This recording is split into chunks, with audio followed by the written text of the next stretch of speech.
Muy, pero muy bienvenidos a un nuevo encuentro al margen, que es un espacio de conversación y de transmisión del psicoanálisis que sostenemos desde el margen psicoanalítico, que como muchos de ustedes saben, coordinan Laura Trota y Nicolás Giró, y para los que no me conocen, mi nombre es Silvina Rosario. Bueno, primero que nada, agradecemos muy especialmente a nuestro invitado de hoy, Mariano Orenstein, que diría que es un verdadero privilegio recibirlo en nuestro espacio, así que nuestra enorme gratitud hacia él. Creo al mismo tiempo que Mariano tiene una afinidad especial con nuestra impronta de pertenecer a Margen, en tanto que él nos propone pensar el psicoanálisis desde los márgenes. Cito unas palabras de un artículo suyo: el psicoanálisis se encuentra en territorio de fronteras, el ámbito más fértil para su desarrollo. Y creo que diciendo esto ya nos introducimos en uno de los conceptos que él trabaja y que después tal vez en los intercambios podamos retomar luego. Quiero agradecer también a quienes me acompañan en la coordinación y en la preparación de este encuentro: Liliana Colauti, que va a llegar un poquito más tarde, Patricia Marcone, Sergio Aprea. Con ellos y con todos los miembros de Margen venimos leyendo intensivamente varios textos que Mariano tiene publicados, leyendo y yo diría disfrutando de la lectura, de un pensamiento que realmente tiene algo distinto, novedoso, original, para decir de lo contemporáneo, con una mirada psicoanalítica. Creo que lo hace con mucha erudición, saliendo de lo consabido. Por eso creo que vuelve como a encender, o vamos a decir, a reavivar la llama de ser psicoanalistas hoy. Bueno, ahora voy a presentar entonces a nuestro invitado. Mariano Orenstein es analista titular con función didáctica en la Asociación Psicoanalítica de Córdoba, miembro de FEPAL, IPA y del Grupo Internacional de Investigación Geografías del Psicoanálisis. Es representante por Latinoamérica en el board de IPA, ex editor de Docta, revista de psicoanálisis, y Calibán, revista latinoamericana de psicoanálisis.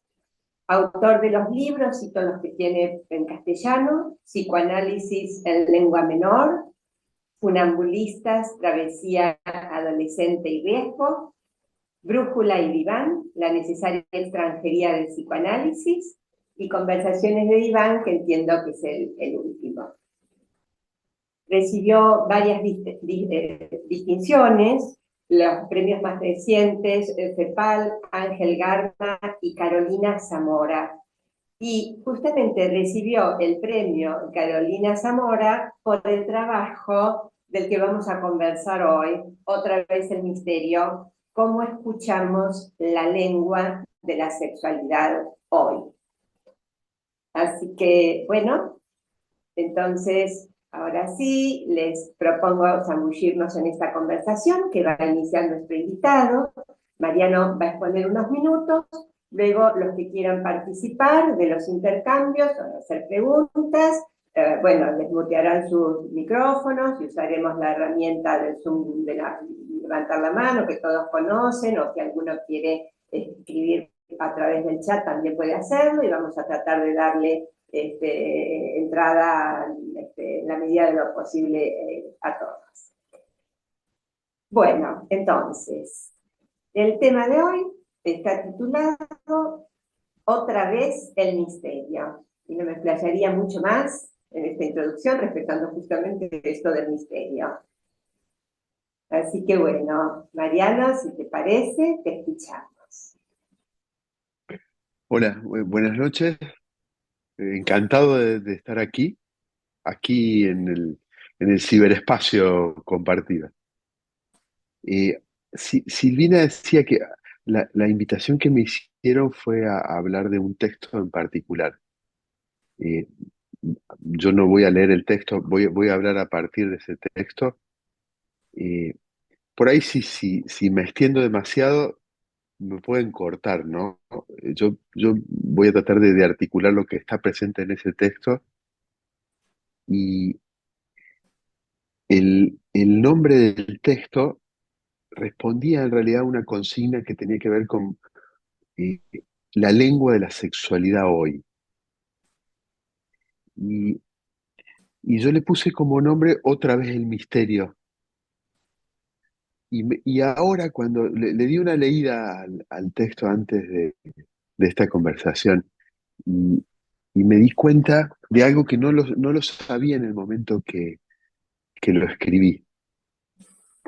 Eh, el otra vez el misterio tiene que ver con algo de los que está presente en el texto que les voy a contar.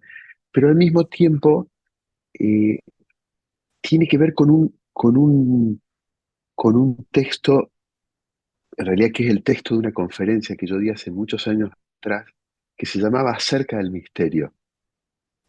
Me había olvidado, digamos, ya voy a tratar de desplegar por qué aparece eso, ¿no? Y creo que tiene que ver de alguna manera con el nombre del espacio que tienen ustedes, que a mí me resultó muy interesante, lo de margen psicoanalítico. Eh, por un lado, por lo que decía Silvina, por otro lado, porque eh, a mí me parece que pese pese a los esfuerzos de las instituciones psicoanalíticas a lo largo del tiempo, el psicoanálisis es una disciplina marginal. Y para mí no está mal que sea así. De alguna manera, si ustedes se fijan, margen psicoanalítico es como un pleonasmo, es como una redundancia, porque uno podría pensar, si es psicoanalítico, tiene algo que ver con el margen, ¿no? Eh, pero sé que subrayarlo es porque a veces se olvida eso un poco y me parece que tiende a olvidarse más en países como el nuestro, donde el psicoanálisis ha hecho un camino muy importante, se ha instalado en la sociedad, hasta los taxistas usan términos psicoanalíticos, está presente en las cátedras universitarias, en las políticas de salud mental. eh, y eso, por un lado, es una bendición, porque vivimos en un país donde se practica mucho el psicoanálisis, donde la gente se analiza mucho, pero al mismo tiempo es un problema, porque en este lugar en el que nosotros practicamos el psicoanálisis, que es como el lugar marginal, pero al mismo tiempo es un lugar central en el mapa mundial del psicoanálisis. Argentina tiene un lugar central, como si fuera, es casi un oxímoron. Nosotros ocupamos el centro de un margen, si se quiere. Me parece que aquí donde el psicoanálisis ha llegado a un punto de madurez importante, tiende a perderse algo del misterio, cosa que me parece un problema serio para nuestra práctica. Entonces, el viejo texto que yo me acordé que había escrito antes para una conferencia tenía que ver con eso, porque fue una conferencia que di en la India hace muchos años, que se llamaba, eh, ya me olvido el nombre, Acerca del Misterio.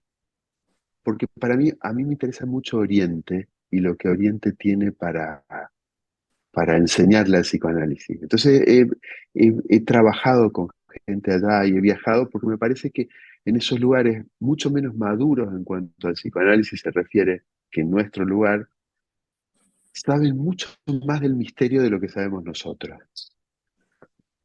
Entonces, a ver, ahora voy a tratar de como para organizar un poco la narración, digamos, de lo que he tratado de articular en ese texto. Yo dividía en esta pregunta acerca de la lengua de la sexualidad hoy. Yo creo que Laura lo tituló de otra manera, el sexo de la lengua, o algo así en el flyer que me llegó. Eh, por ahí uno podría como desglosarlo, ¿no? El hoy no es un tema menor y los psicoanalistas tenemos que problematizarlo. Por un lado, porque si no somos como si no estamos como alineados, si no intentamos incluir algo de lo contemporáneo, del hoy, nos quedamos pedaleando en el vacío, hablándole a nadie. Y no es sencillo eso. Y a mí me parece que eso tiene mucho que ver con intentar apresar, aprender algo del zeitgeist, esa noción tan fértil que tiene que ver con el espíritu del tiempo. Y eso no significa estar a la moda o, o estar ahí con los últimos programas o la última versión descargada de Zoom. Eso no tiene nada que ver con la contemporaneidad. Me parece que el modo más adecuado en que el psicoanálisis se alinea a la contemporaneidad es al modo que estudió Agamben, que tiene que ver con ir contracorriente a la contemporaneidad, con, de alguna manera, con ser deliberadamente anacrónicos. Porque solo de ese modo, decía Agamben, uno es capaz de ver los claroscuros, las sombras de la contemporaneidad. Solo si uno se pone a contracorriente, así, si se fijan en un mundo donde lo digital se lleva puesto todo, preservar la dimensión anacrónica del psicoanálisis es importante. Ahora, hay una diferencia entre ser anacrónico y ser viejo, ¿no? Y ahí hay un riesgo siempre que es atrasar. A mí me parece que en muchos momentos, aún sin quererlo, el psicoanálisis atrasa cuando por ahí nosotros nos quedamos aferrados a ciertas referencias canónicas, no importa de quién, si de Freud, de Klein, de Bion, de Lacan, y las repetimos como si fueran mantras y pensamos que ciertos conceptos siguen cortando como, como hace 60 años atrás o hace 100 años atrás, siguen teniendo el mismo filo. A mí me parece que estamos en problemas, porque a veces muchas sentencias, muchos aforismos, muchos armazones conceptuales con las que hemos sido formados y que para nosotros los analistas tienen mucho peso, no generan lo mismo en los otros, no generan lo mismo a quienes tenemos que hablarles, en quienes tenemos que despertar, encender transferencias, ¿no? Entonces a mí me parece, yo siempre trato de tener en cuenta si no estamos atrasando. Y muchas veces me parece que sí, y me cuestiono a mí mismo en eso, ¿no? Siempre tengo presente una obra de arte, ahí dijeron que había un par de colegas de aquí que estaban interesados en el arte, a mí me interesa mucho el arte, y hay una obra de Félix González Torres, que es un artista cubano, que es muy simple y muy interesante porque son dos relojes analógicos que parten a la misma hora y sin embargo, con el correr de los minutos, uno de ellos se va desajustando, ¿no? Y va atrasando. Eh, y creo que el psicoanálisis siempre tiene como un ligero atraso, hasta cuando pretendemos hablar de temas contemporáneos, y algo tiene que ver con lo que escribí en el texto,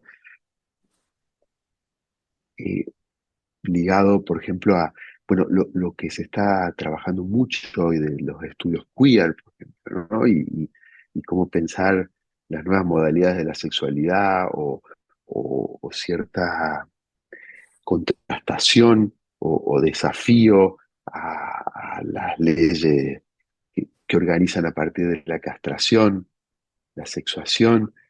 Y a veces cuando tomamos esos temas, o las nuevas modalidades familiares, o el sexo fluido, digo, a veces nos creemos como muy contemporáneos, y en realidad son conceptos que vienen trabajándose desde otros campos de hace 30 años.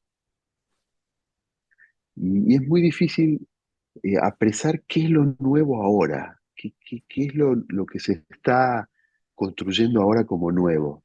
Sí, a veces, qué sé yo, tendrá que ver con la inteligencia artificial, muchos piensan eso, tendrá que ver con el poshumanismo. A mí me parece que tiene que ver con cosas que ni se nos alcanzan a ocurrir. Por eso, siempre nosotros somos como lo mismo que Freud y Lacan decían en relación a los escritores, que los escritores, los artistas en general, ven antes que nosotros las cosas, que nosotros venimos después tratando de conceptualizar. Me parece que es como si los que exploran los campos nuevos muchas veces son los artistas o los científicos, y nosotros venimos atrás tratando de cartografiarlos de alguna manera, de cartografiar los impactos que tienen en la subjetividad. Entonces, eso en relación al hoy, ¿no? Pero yo empecé a hablar de algo en relación a la sexualidad.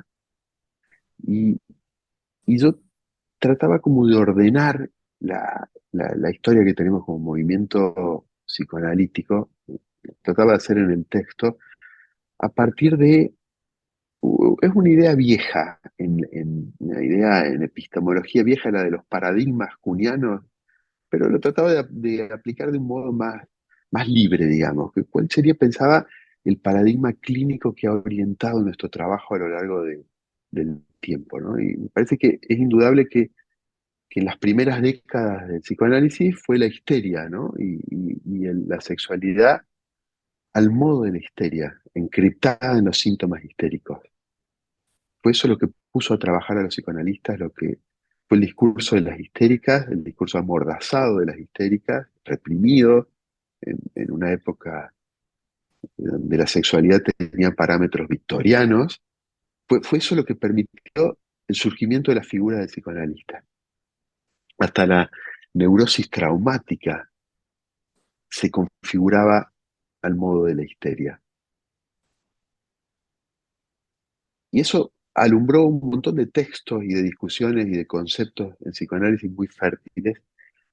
Y, y era el analista el que desencriptaba, el que descifraba algo que estaba cifrado en los síntomas histéricos, algo ligado a la sexualidad. Me parece que algo cambia en el periodo de posguerra, y,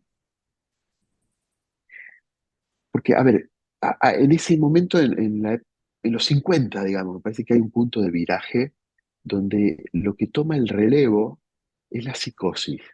Ya no es la histeria, sino la psicosis, que implicaba un modo de testimonio distinto.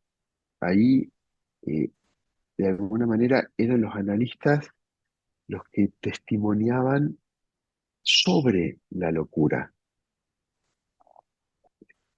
Y me parece que ahí hay un corrimiento y los analistas del continente europeo, los analistas británicos, eh, los analistas latinoamericanos desde distintas vertientes teóricas, nos ponemos a trabajar sobre la psicosis y hubo grandes avances teóricos y, e investigaciones técnicas sobre la psicosis. Y me parece que lo que caracteriza nuestra época es que hace un par de décadas, bueno, hace 30 años empiezan a aparecer los estudios queer de un campo que no es el psicoanalítico. Los estudios queer en realidad denuncian cuánto de prejuicio había disfrazado de teoría en el psicoanálisis. Inicialmente aparecen de un modo muy desafiante hacia el psicoanálisis, pero me parece que, a ver, si esta época, yo tiendo a pensar que si hubiera un paradigma, así como en una época estaba la histeria, me parece que después la psicosis, me parece que en este momento el paradigma es trans, ¿no? Lo que nos obliga a repensar nuestra clínica y a repensar nuestros conceptos. Quizá uno podría aparear a lo trans un neologismo que me resulta muy interesante que inventa Colette Soler, que es una marca de época también, que es el del narcinismo, ¿no? Donde hace como una especie de conjunción, junta narcisismo y cinismo, ¿no? Uno puede pensar, uno puede leer muchas cosas de la contemporaneidad a partir de ese hallazgo del narcisismo. Y al mismo tiempo uno puede interrogar mucho de la clínica a partir de lo trans, que me parece que no es algo para nada cerrado, pero que nos obliga a pensar a todos, tengamos o no clínica trans. Me parece que ahí hay un viraje interesante porque ahí ya no es la sexualidad que aparece amordazada en los síntomas como la histeria, ya no es un discurso como el de la locura acerca del cual se habla, sino que es el propio colectivo trans el que grita, digamos, su verdad, el que vocifera lo que tiene para decir y nos pone a los analistas a trabajar. Quizás un punto como de acme, un punto de prototípico de eso. No sé si ustedes vieron el video o leyeron el libro del discurso que hace Paul B. Preciado ante la asamblea de analistas lacanianos millerianos en París. Después se publicó un libro que se llama Yo soy el monstruo que os habla o algo así. En realidad creo que eso sintetiza un montón de publicaciones y de discursos y de investigaciones que vienen del colectivo trans, donde no esperan que nadie los autorice y, y creo que tienen una gran virtud, que es que vuelven a poner la sexualidad de relieve en psicoanálisis. La sexualidad que había estado en este cambio de paradigma, a mí me parece que había desaparecido prácticamente de las teorizaciones analíticas y de las discusiones analíticas después de la primera época donde eso bullía por todos lados. Y lo que sucede ahora es que la sexualidad de nuevo está francamente sobre el tapete. Y creo que eso es muy interesante. A mí ha habido como lecturas que han sido importantes. Yo me acuerdo hace muchos años, leí un libro de Catherine Millot que se llamaba Or Sex, fuera del sexo. Y había muy poco escrito sobre eso. Y, y cuando uno lee algunos testimonios de transexuales, hay uno que me viene a la mente que tiene mucho que ver con el misterio, y se llama originariamente Conundrum. No sé si, y ha sido traducido como Enigma. No sé si lo han leído. Si no lo han leído, traten de conseguirlo. Es de una, es de una mujer transexual llamada Jane Morris, originalmente James Morris, un periodista británico extremadamente delicado en su sensibilidad y en su intelectualidad, y que hace un testimonio de su transición y su conversión, un transexual que llegó a las últimas instancias eh, operándose y que hace un relato tan precioso que obliga a repensar cuánto hemos dicho de los analistas durante décadas. Por ejemplo, yo me acuerdo en el libro de Catherine Millot, que me encantó cuando lo leí, decía que las personas transexuales, luego de la operación, eh, quedaban con un malestar, como que no resolvían su problemática y alineaba el transexualismo de ese tipo a la psicosis, claramente. Y cuando uno lee un testimonio de primera mano con alguien capaz de apresar y de describir con mucha fineza su experiencia, duda absolutamente de las dos cosas, ¿no? Me parece que muchas de las cosas que hemos dicho los analistas sobre los transexuales, las hemos dicho desde una falta de clínica importante, ¿eh? Y muchas veces presos de nuestros propios prejuicios teóricos, ¿no? Lo que no significa que tengamos que tomar y, ¿cómo decirlo?, acríticamente todo lo que se nos propone desde las teorizaciones queer. Me parece que es un punto de problematización importante, quizá podamos discutir un poco sobre eso. Y otro punto de este sintagma acerca de la lengua de la sexualidad hoy tiene que ver con la lengua, ¿no? Me parece que en paralelo a este paradigma clínico de lo trans, de lo queer en psicoanálisis, aparece una especie de revolución o de pequeña revolución en la lengua de la mano de los lenguajes inclusivos. A mí siempre me ha interesado mucho el tema de la lengua en psicoanálisis, me interesa mucho la lengua de la interpretación, me interesa mucho pensar la lengua desde la extranjería para el psicoanalista, como incluso uno puede tomar la lengua propia como si se tratara de una lengua extranjera. Y me parece que el lenguaje inclusivo presenta características de que es imposible obviarlo, ¿no? Si se fijan, uno puede contrastar el lugar de la lengua para un psicoanalista. La traducción, por ejemplo, es algo muy importante para pensar el psicoanálisis. Hay una autora que a mí me gusta mucho, que es Bárbara Kazan, que se ha ocupado de pensar mucho la traducción desde el psicoanálisis. Es una lingüista y una filósofa. Ella siempre dice que hacen falta más de una lengua. Es imposible entender las determinaciones de una lengua desde esa misma lengua. Siempre hace falta más de una.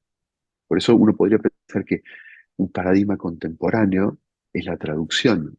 Y eso vale también para las teorías, ¿no? A veces tendemos a pensar un universo teórico como cerrado en sí mismo, ¿no? Y eso muchas veces nos lleva a un empobrecimiento. Y a veces es muy interesante lo que sucede contrastando teorías, ¿no? Pensando siempre desde el más de una. A veces uno desarrolla como lenguas analíticas, ¿no? De determinadas parroquias, donde suprimimos la dimensión del malentendido, ¿no? Creemos que nos entendemos repitiendo consignas o conceptos, y en realidad creo que lo más interesante queda fuera de esa forma.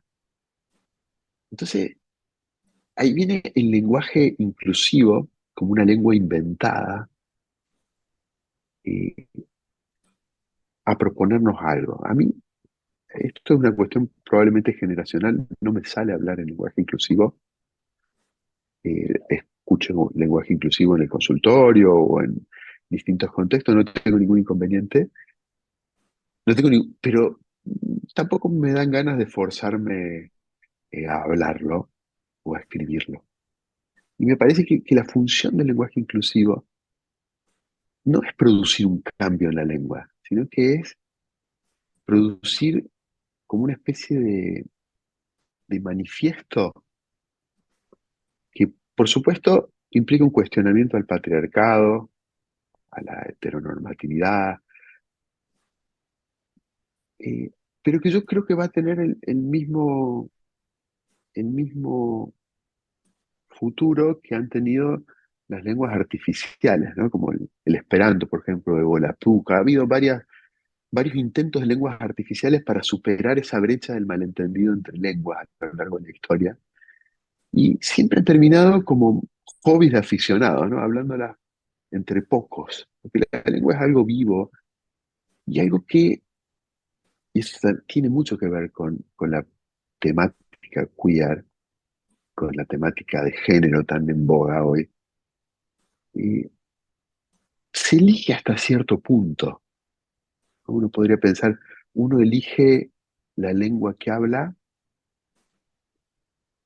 y el género al que pertenece, como se elige la neurosis. ¿Recuerdan esa idea de la elección de neurosis en Freud?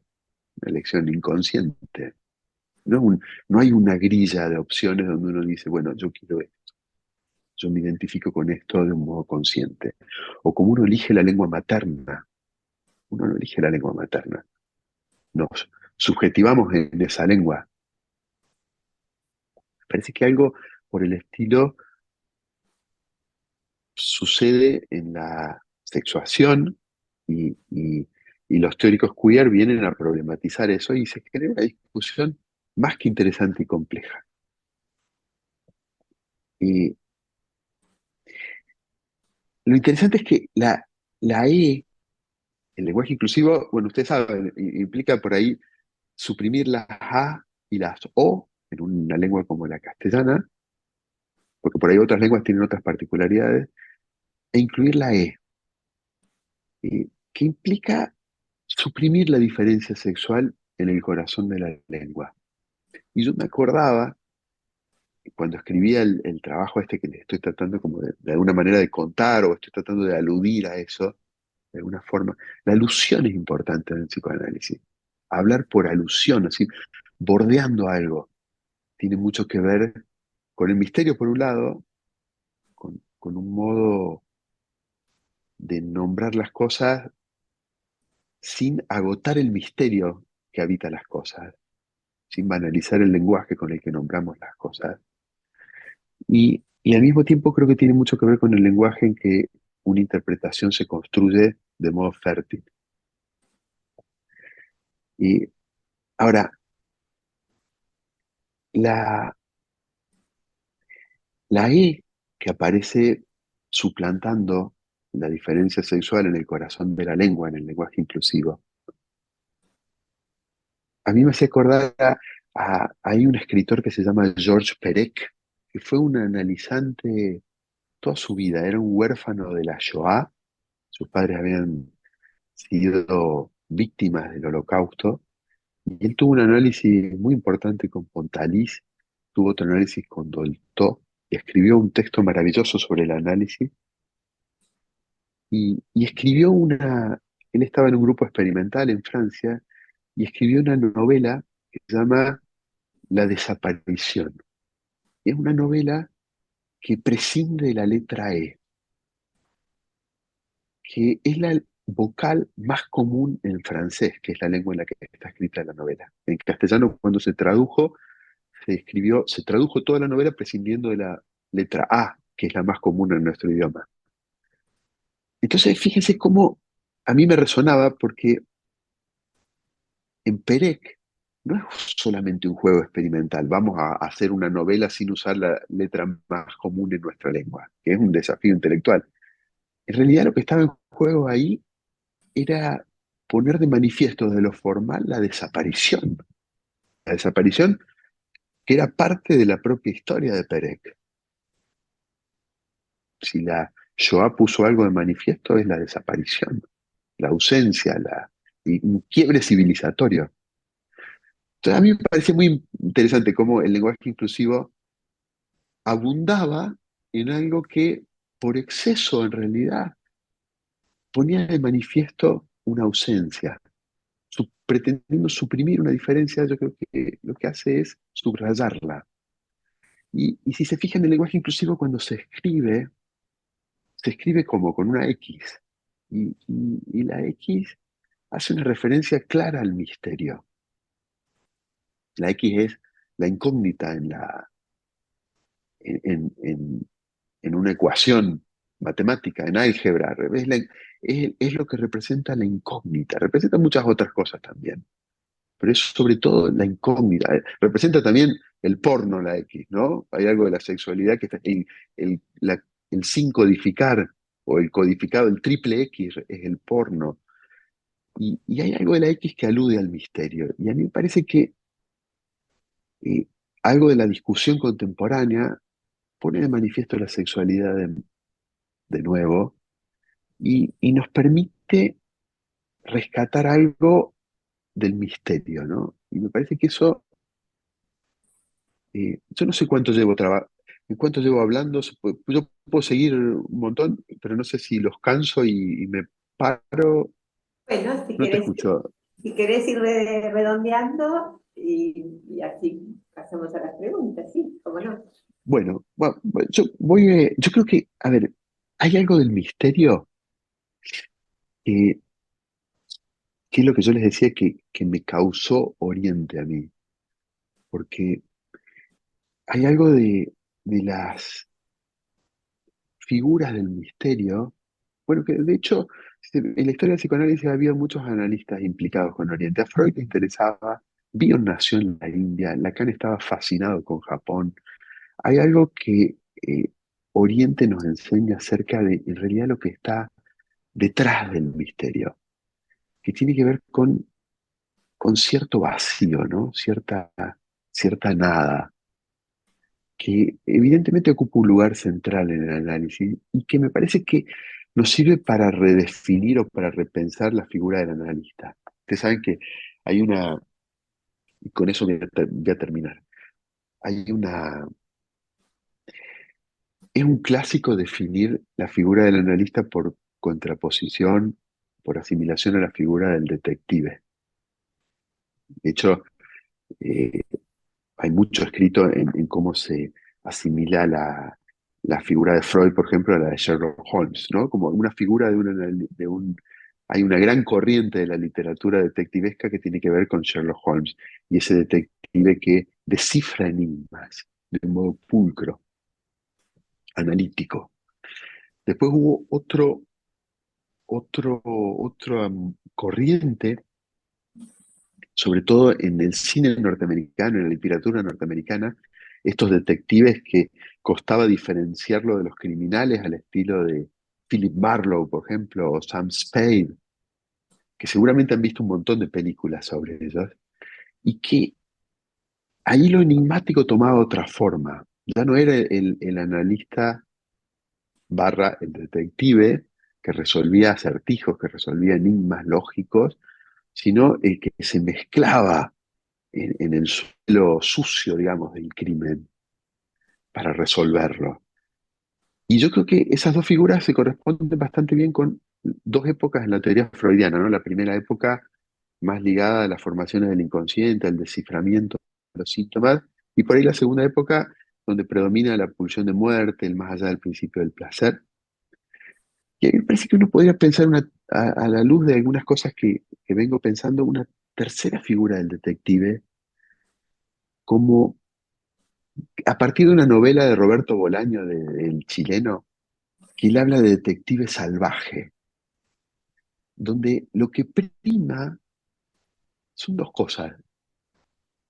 Una es la aventura, el sentido de la aventura. Y me parece que el psicoanálisis es muy importante cada vez que recibimos a un posible analizante, transmitir algo de una aventura, de un viaje por delante. Y otra es, y esto está muy presente en esa novela de Bolaño, la producción de un misterio. Muchas veces una aventura analítica tiene mucho que ver con hacer surgir un misterio, con hacer surgir una pregunta. Muchas veces los consultantes vienen con respuestas y trabajamos mucho para hacer surgir preguntas. En Blanchot decía que la respuesta es la desgracia de la pregunta. Bueno, me paro, si no ya es demasiado. Sí, Bueno, conversamos. bueno, entonces, bueno, ya Laura quiere decir algo, pueden ir levantando la mano o escribiendo en el chat. En lo posible les pedimos que sean breves las intervenciones, así todos los que quieran pueden participar. Pero bueno, dale, Laura, adelante. Bueno, muchísimas gracias, Mariano, por aceptar nuestra invitación a Margen Psicoanalítico y bueno, a todos los que nos están escuchando y a los que pudieron participar hoy de esta manera en nuestro espacio. Y bueno, en relación al lenguaje inclusivo, bueno, quería comentar esto y que quizás podamos pensarlo juntos. Yo me encontré en Viena, que es la ciudad que vio nacer al psicoanálisis, que por ejemplo la palabra bebé y la palabra señorita no llevan artículo, no es él o la bebé, ¿no? Ni la señorita, sino que se espera para eso, para ver qué decisión toman respecto a lo que quieren ser. ¿Se entiende? Tiene que ver con el género. Después averigüé que en relación a la señorita es un consejo de las Naciones Unidas en relación a, bueno, pensar el lenguaje inclusivo y toda la cuestión de la diferencia, por ejemplo, a los hombres no se les dice señoritos, ¿no? Bueno, me quedé con eso, pensaba qué cambio en la lengua, y a pocos kilómetros de allí, en Praga, por ejemplo, uno va a un restaurante y si querés pedir un licor, te ofrecen que hay licores para hombres y licores para mujeres. Si vas a un museo, la entrada es para hombres o la entrada es para mujeres, ¿no? Como que lo heteronormativo está a ese nivel tan extremo. Entonces, entre esos dos extremos, tenemos una lengua que se va acercando, me parece a mí, a lo que pasa en Viena y que Mariano estaba comentando también algunas cosas respecto a eso. Y pareciera que eso mismo a su vez generara, a mí me parece, una especie de restituciones fundamentalistas, ¿no? Como lo que comentaba de República Checa o de otros países con gobiernos más con tendencia hacia la derecha, que cuestionan o no abren sus márgenes para pensar lo que tiene que ver con las diversidades sexuales y esto, por supuesto, no lo podemos ubicar en los lenguajes que se hablan, ¿no? Ningún cambio respecto a esto. Me parece que hay algunos lugares en donde podemos encontrarnos con esto. Entonces, yo pensaba respecto a la X, ¿no? Que vos venías hablando, si bien mencionas que el lenguaje inclusivo va a tender a desaparecer o que sería como una lengua menor, si no viene a metaforizar esta novedad de la época, ¿no? De alguna manera, me parece que lo contestaste, pero yo lo que lo pienso es en el marco del análisis, si justamente no sustituye esa X, ¿sí? Lo que en otro tiempo era el enigma que presentaba el síntoma histérico, como puede ser una conversión o una amnesia, es decir, cuando alguien viene a un análisis, no es lo mismo que usar el lenguaje inclusivo en otros espacios. En transferencia con un analista, quizás ahí hay algo a develar que tiene el mismo lugar que en otro tiempo tenían las sintomatologías histéricas. Eso es lo que me pareció preguntarte, qué te parecía, y bueno, quizás seguir conversando y que otros colegas puedan también hacer sus preguntas. Bueno, muchas gracias. ¿Qué dinámica seguimos, Laura? ¿Yo hablo o espero Si que querés, intervengan otros, podés como ustedes quieran? comentar. Sí, sí, sí, dale, si tenés ganas. Porque, eh, a, a ver, a mí me parece que si el lenguaje inclusivo se convierte en un motivo de preguntas, aunque esas preguntas cobren la forma del desafío, es bienvenido. Y si aparece en la transferencia, más aún, ¿no? Digo, porque en la transferencia se va armando como una especie de lenguaje privado, ¿no? Cuando un análisis lleva su tiempo, hay palabras que adquieren un relieve distinto y que solo tienen, si alguien escuchara, así como pasa en La Otra Mujer, en la película esa de Woody Allen, si alguien escuchara una sesión analítica del otro lado de la pared, no entendería nada por muchos motivos. Uno es la asociación libre y ese discurso aparentemente desilvanado. Pero otro es que hay como una lengua privada que se construye, y que es una lengua que me parece que intenta hacer aparecer algo de esa lengua, de eso que por ahí, ecos de eso que Lacan llamaba la langue, y, y puede aparecer, me parece que en ese sentido, el modo en que aparece la lengua está en las antípodas de esas. Hay una línea de lenguas que ha sido, a ver, que ha sido escrita, eh, que es la antítesis de la lengua tal como aparece en un análisis. Por ejemplo, esto que Orwell escribió en 1984 como Newspeak, esa es una lengua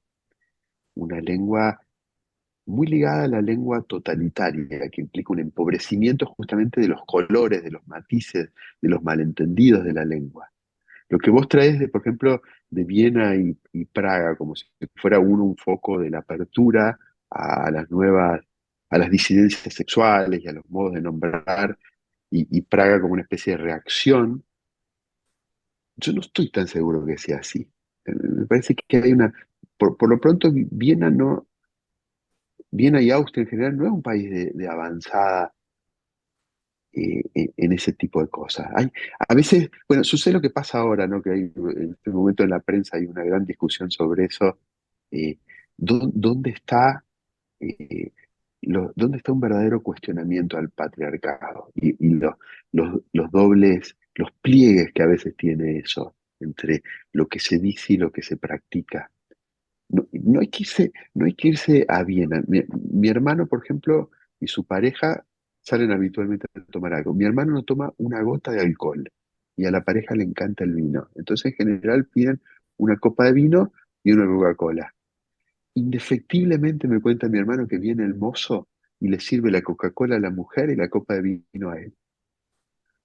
Hay algo como del reparto cultural que está presente en todos lados. Yo creo que también en Viena, donde se fijan, a ver, por ejemplo, en esta línea de las lenguas totalitarias, uno podría pensar la lengua schreberiana también, una lengua opuesta a todo lo que es una lengua para nosotros, o una lengua como la que estudió un filólogo que se llamaba Klemperer, la llamó LTI, la Lingua Terti Imperi, la lengua del Tercer Reich.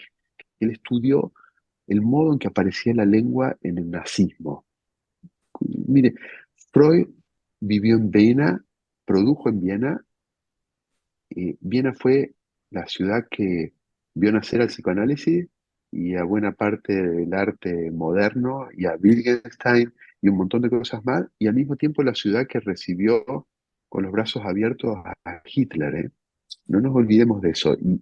Y con la lengua se quiso hacer algo, por ejemplo, que fue, en una época se armó un diccionario de superación del pasado, que a mí me hace acordar mucho a veces a ciertos modos de manejar artificialmente la lengua, donde decía que había habido palabras, eran 1000 palabras, tan contaminadas por el nazismo que se proponía que se dejaran de usar.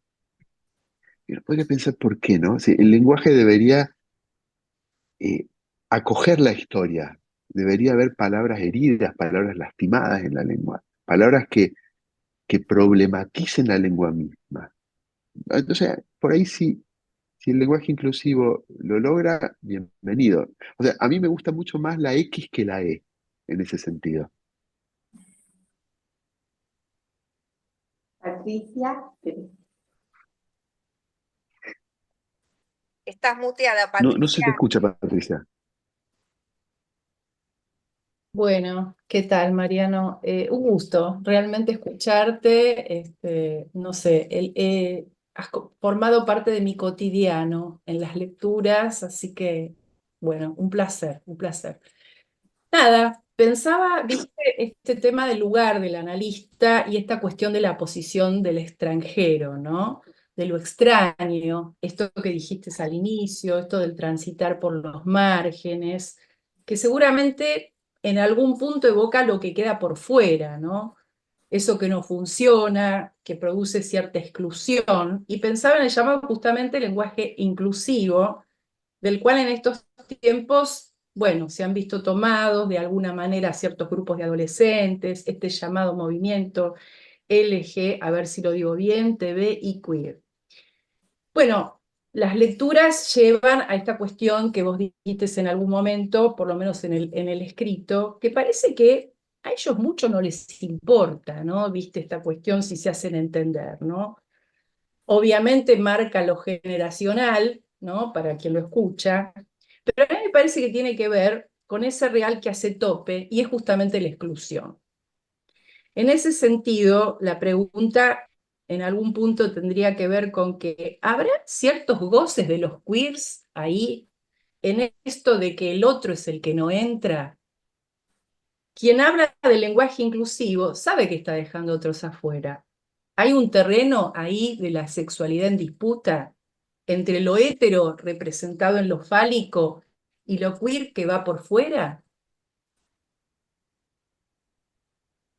Es compleja la pregunta, ¿no? Porque no sé si este es el espacio como para ponernos como a indagar teóricamente y tiene 1000 matices lo que decías. A mí me parece que la idea de lo queer es tremendamente instigante para el psicoanálisis. Lo queer ha sido objeto de segregación. Vos decís de alguna manera como si desde lo queer se pudiera segregar a lo otro, dejar afuera. Y puede ser, digo, sería como una especie de la venganza de lo queer, porque si hay La algo que ha sido venganza de lo queer, segregado ¿no? por excelencia, es lo queer. Y ha aparecido, y yo agradezco que haya aparecido, de un modo que nos interpela, de un modo muy fértil, lo que no significa que uno tenga que tomar nota de todo, pero creo que ha sido uno de los discursos que más ha refrescado la discusión del psicoanálisis últimamente. Y en este tema de dejar afuera, vos hablabas de los jóvenes, si te fijas, no hay que irse muy lejos, no hay que irse a lo queer, el argot adolescente. O sea, hay un modo de hablar de los jóvenes que justamente está destinado a dejar afuera a los alumnos, a los adultos, alumnos, vale el lapso, porque uno siempre está tratando de aprender una lengua que no sabe. Ujú. ¿no? Hay algo, es como, me parece que hay un modo de uso de la lengua, del dialecto, del argot, que está destinado a marcar territorios y, y genera, deja al otro afuera, es cierto, es como un microacto político de alguna forma también, ¿no? A veces es necesario y a Y a veces veces también medio estaría, gozoso, ¿no? bueno, como todo, ¿no? En qué no hay un goce? Puede haber un goce de la exclusión también. Ahí va. Vos decís que hay como un goce de excluir en este punto. En algún punto, ¿no? No sé si es para pensarlo, porque el tema del goce sabemos que es un tema escabroso, ¿no? Pero como que hay una posición ahí medio que raya con por ahí ciertas cuestiones medio perversas o lo que fuere, ¿no? Pero me parece que hay algún temita ahí dando vueltas que se podría pensar. Mirá, a mí me parece que hay que tener un poco de cuidado con identificar lo queer con lo perverso así Y directamente. por supuesto, por supuesto. Me parece que lo queer abarca un abanico tan variopinto de situaciones que en realidad nos obliga a volver a algo central en el análisis, que es ir caso a caso a ver cada subjetividad, cómo se constituye, y sobre todo con la carga peyorativa que hay en lo perverso. Si uno escucha o lee testimonios queer, eh, a ver, porque la palabra trans, por ejemplo, abarca tantas cosas que uno puede decir que hay tras lo trans. Hay Claro. mucho, hay un abanico de casuística tremendo que hasta me parece injusto agruparlas de la misma etiqueta. Ujú, Y me parece que puede haber discursos perversos y puede haber otros discursos que son psicóticos o neuróticos. ujú. Una, Interesante. Sergio, una cosita, Gracias. perdón. perdón, Tenemos que avisar que algunos no están encontrando cómo levantar la mano. Escriban acá en el chat que quieren intervenir, porque si no se va a armar lío, ¿no? Ahora sigue entonces Silvina Sergio y después Liliana Zulman. sí, sí, Bueno, adelante, Sergio. ¿Qué tal, Mariano? Buenas noches a todos. Mariano, cuando leí tu texto en cuestión, como para empezar, como puntapié, se me vino el recuerdo de hace muchos años, mi primer clase, mi primer teórico, después la francesa, en la UBA, dictado por Diana Rabinovich. Y ahí apareció un misterio. Diana Rabinovich dice en su primer teórico, cada vez, en cada encuentro, aprendo un idioma nuevo con mis pacientes. En ese momento, a mí dije, ¿y qué quiere decir esta mujer con esto? Bueno, mucho tiempo después entendí esto de la langue, de la lengua, ¿no? Y respecto de la sexualidad, uno puede decir este colectivo LG y ese más de todo lo que está por venir, que todavía no es nombrable, ni siquiera con una inicial.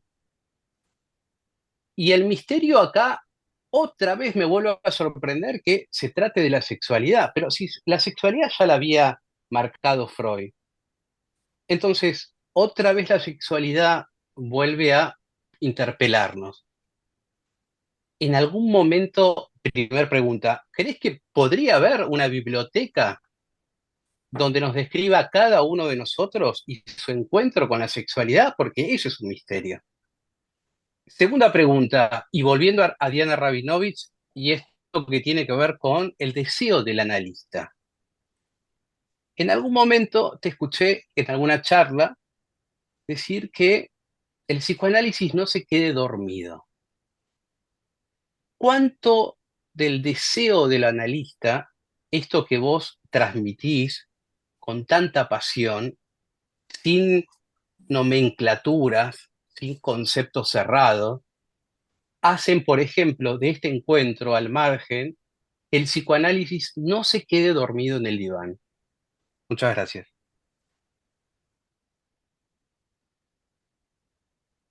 ¿Hablo yo o sí, seguimos? dale. Sí, adelante. Eh, Mirá, ojalá no nos quedemos dormidos y lo que conversamos sirva para despabilarnos. Eh, hay una cuestión de supervivencia y el deseo despierta. Y si nos quedamos dormidos es porque estamos como entrampados en algo así gozoso en el sentido que hablaba Patricia, eh, que entumece, digamos, ¿no? Los, los- quienes nos consultan vienen a despertarse y hay algo de un modo de escucha, de un modo de intervenir que apunta a eso.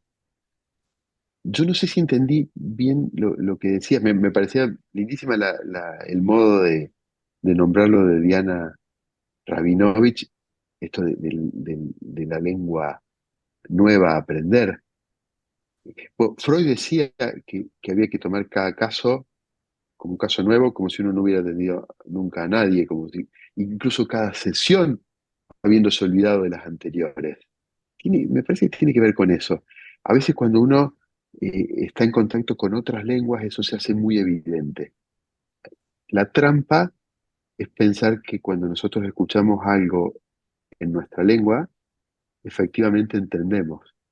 En realidad, el malentendido es, y a mí me parece que a veces un esfuerzo es eh, aprender la propia lengua hablada por un analizante X, vuelve la X, como si fuera una lengua extranjera.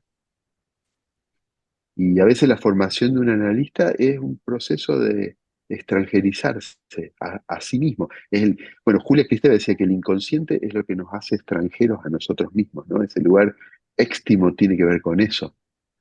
Y lo de la biblioteca no sé si lo entendí bien, pero se me ocurre que una biblioteca como la que vos describís entraña como la paradoja que hay entre, uno podría pensar, Borges hablaba de un mapa que tenía la misma escala que el territorio. Debería ser una biblioteca que agrupara tantos volúmenes o tantos códigos como sujetos, ¿no?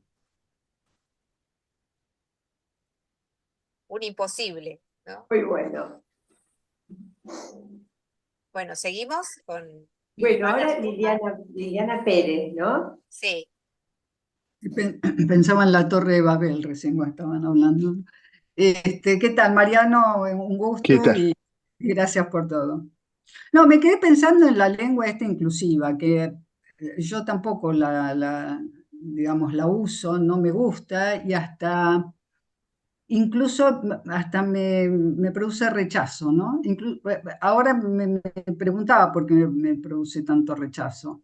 Incluso cuando es tomada no por los jóvenes, sino hay gente de nuestra generación, va de mi generación, al menos me produce un cierto escozor, pero no, para hacer la cosa un poco más seria, pensaba que me da la sensación que esta lengua trata de neutralizar el misterio.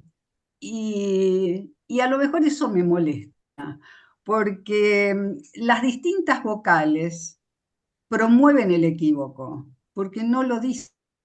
Y entonces, digamos, me parece que están más del lado del misterio la diferencia de las vocales. En cambio, la unificación me parece que neutraliza. En ese sentido, me parece que banaliza un tema tan importante y tan misterioso como es el de la sexualidad.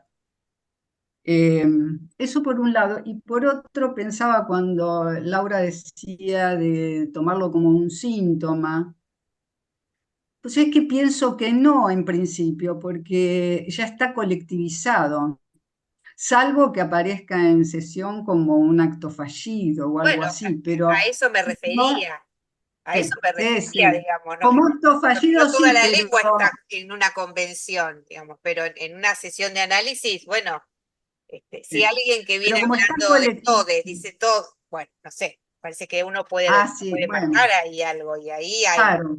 hay algo del enigma. Sí, sí es así tipo acto fallido, sí, si no está colectivizado, ¿no? Y bueno, nada, eso, pensaba eso en principio, que es más una Bueno, neutralización que otra pero, cosa. pero si por ahí podría ser en todo caso un síntoma, no en sentido analítico, sino un síntoma de la época, ¿no? De Ah, algo que sí, se está eso seguro. cocinando en esta época. Pero me parece que el escozor, y la irritación, el malestar que te produce, es lo deseado. la idea es que me parece que el lenguaje inclusivo está hecho para incomodar y, y no me parece que esté mal eso. Eh, Porque incluso aunque trato de seguir tu razonamiento cuando decís que encubre algo del misterio y algo de la riqueza entre más presente entre las vocales, pero de nuevo, como en lo de la eh, viendo encubrir algo lo resalta. El efecto que tiene es el inverso, nos pone a hablar de esto. Eh, Me parece que nos pone a hablar, a ver, pretendiendo disolver la diferencia de alguna manera, nos La pone a remarca. trabajar sobre la diferencia. Sí. Nico, Bueno, buenas noches a todos. Muchas gracias, Mariano, por participar de este espacio que también llevan adelante Silvina y el equipo en la coordinación. Y bueno, tras haberte leído distintos textos y escucharte en distintos espacios, me gustó esto que dijiste como fallido de los padres en el lugar de alumnos, en esos lugares de aprendizaje. Pues me acordaba de esta expresión que dice que los hijos son más hijos de su tiempo que de sus padres, ¿no? Y que alumno significa no iluminado, o sea, como que la falta está. Y pensaba que de continuo hoy se escucha en el consultorio padres que dicen que los hijos sobre la sexualidad ya lo saben todo, está todo en internet. Eh, y cómo paradójicamente lo que hay es un aplastamiento de esas ganas de saber, porque no hay tanto lugar a que pueda quedar una cosa como dificultada, salvo cuando se da el encuentro con la experiencia misma, ¿no? Pero los padres no saben cómo a veces acompañar desde algún lugar de poder transmitir algo, porque creen que ya es obsoleto, que no tiene valor. Y bueno, yo te escucho y vos relanzás las ganas de aprender, pero porque incluí la idea de la falta, incluir la idea de algo que no se ve, algo que no se sabe, y eso me parece que salva de la impostura y a su vez relanza el deseo. Entonces, bueno, quería preguntarte un poco cómo en estas sintomatologías de la época, cómo aparece un otro de Google, o cómo aparece una inteligencia artificial, supuestamente se lo sabe todo, y un aplastamiento en los adolescentes con respecto a sus ganas de saber. Se lo sabe todo, había una enciclopedia que se llamaba, cuando yo era chico, se llamaba Lo sé todo. Era esa idea ahora es no sé, el algoritmo de Delfos el que sabe todo. Ahora, pero vos traías a los jóvenes y la relación con los adultos y la sexualidad. Me parece que es claro en esta época eh, que la sexualidad es algo, aunque siempre tiene una dimensión como de encuentro con lo traumático, es mucho más liviana la relación con la sexualidad de la generación de nuestros hijos que de la nuestra. Y, y en ese sentido, también hay como una especie de destronamiento de un lugar de saber en los adultos o en los padres, de algo que están descubriendo por su cuenta y no lo están descubriendo nada mal. Me parece que en todo caso, quizás lo que ocupa el lugar de la sexualidad en esta época como algo que mucho más difícil de conciliar, de cocinar, de practicar, de escribir, tiene que ver con el amor más que con la sexualidad. Como si el amor se convirtiera en algo mucho más tabú que lo sexual. exactamente. Liliana Colauti, querías ahora... ¿Estás, no la Liliana? veo ahora. Ay, justo, bueno, ¿Podemos leer por la ahí pregunta de tuvo ella? Ah, ¿querés que la lea? Sí, cómo Sí, no. sí. Hay una colega que no sé qué pasó, se ve que se le cortó quizás la conexión, Vamos, que había por preparado ahí, una pregunta. por ahí voy leyendo la pregunta de ella y a lo mejor después se puede volver a conectar y escucha tu respuesta. En su texto, Otra vez el misterio, hace referencia a la particularidad de nuestra práctica en relación al escuchar y el ver, no solo hacia el interior de la clínica, sino también ampliando ese escucha a las nuevas formas de manifestar en la cultura. Y ella le pregunta, en este sentido, nos gustaría conocer su reflexión acerca del caso de la boxeadora olímpica Iman Kelly, que está siendo cuestionada por su condición sexual y por sus niveles altos de testosterona. ¿En qué lugar de la incógnita quedaría ahí la X? Y en tal caso, ¿de qué lado se ubicaría? ¿En el plano subjetivo o en el social? Bueno, y acá la veo nuevamente a Liliana en el Zoom.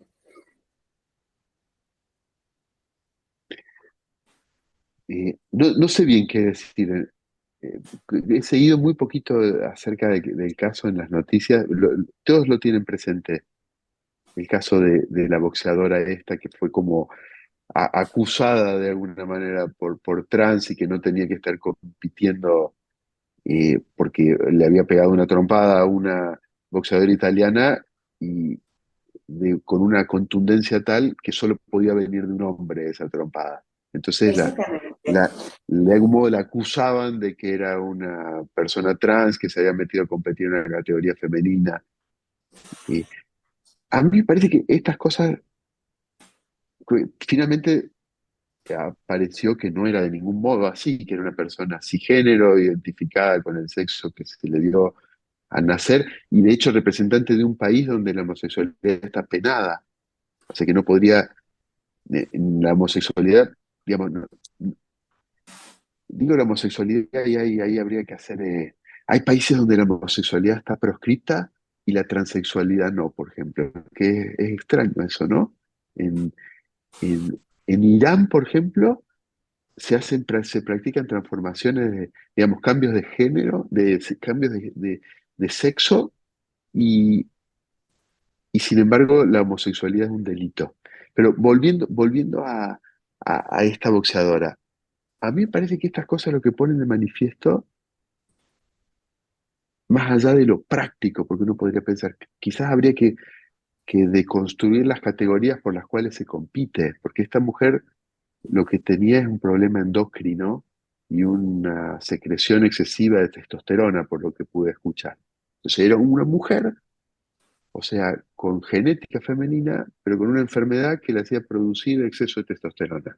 Y entre sus efectos era mayor fuerza. Quizá sea vieja la división entre hombres y mujeres para competir en las Olimpiadas, por ejemplo, o en el boxeo.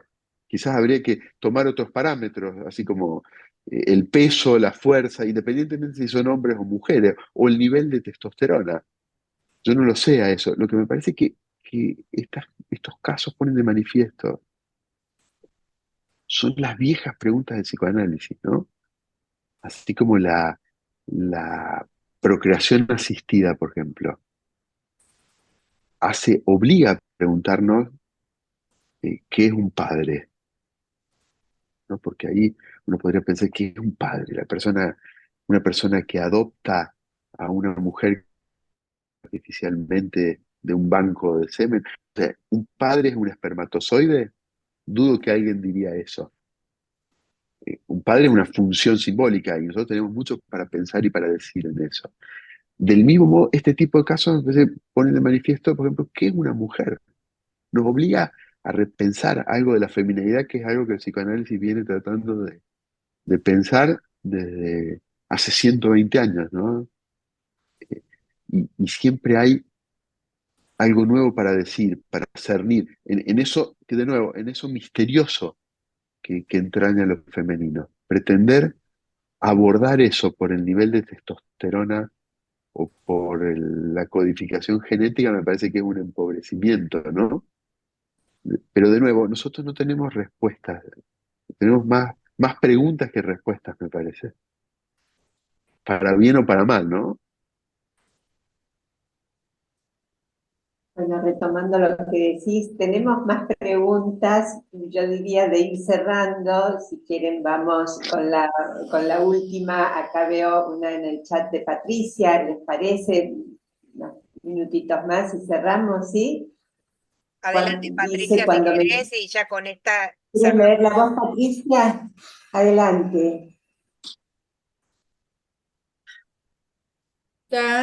Que justamente tiene que ver con esto que vos hablás en el último punto del artículo de esto, de otra vez el misterio, ¿no? Respecto del quiasma, en esto del entrecruzamiento, es resumida esta pregunta, ¿no?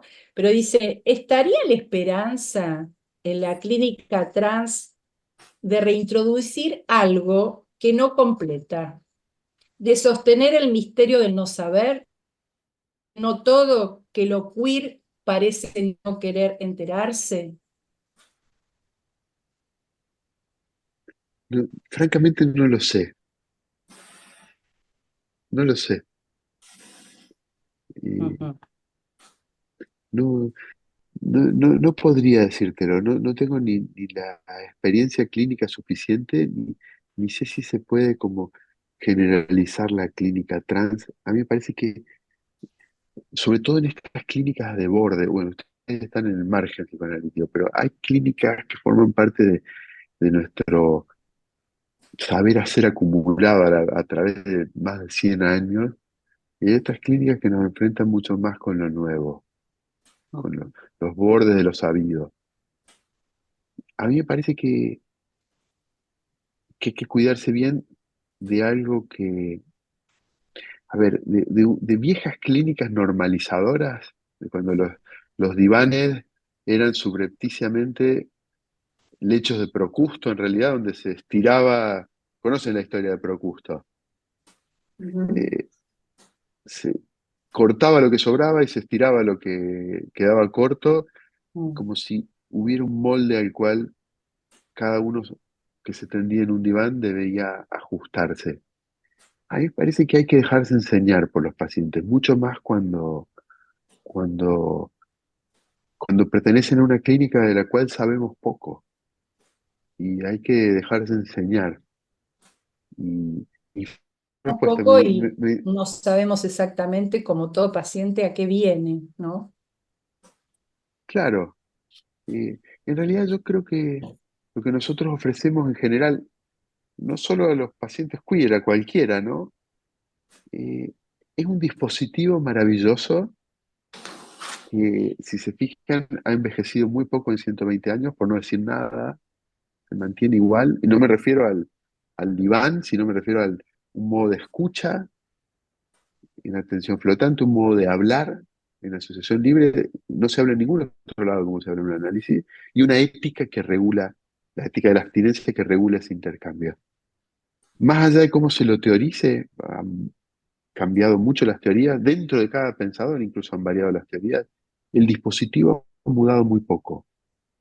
Y yo creo que el dispositivo funciona maravillosamente como un espacio donde, si uno se cuida de la dirección de conciencia y del adoctrinamiento, aún del adoctrinamiento psicoanalítico, eh, pasan cosas, ¿no? Yo confío en lo que va a salir de ahí.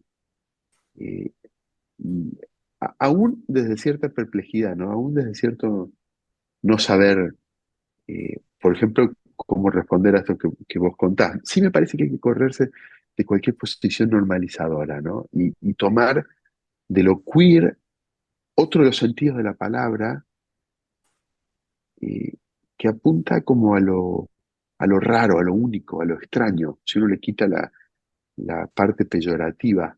Y el psicoanálisis tiene mucho que ver con eso, con esa singularidad. Coincido.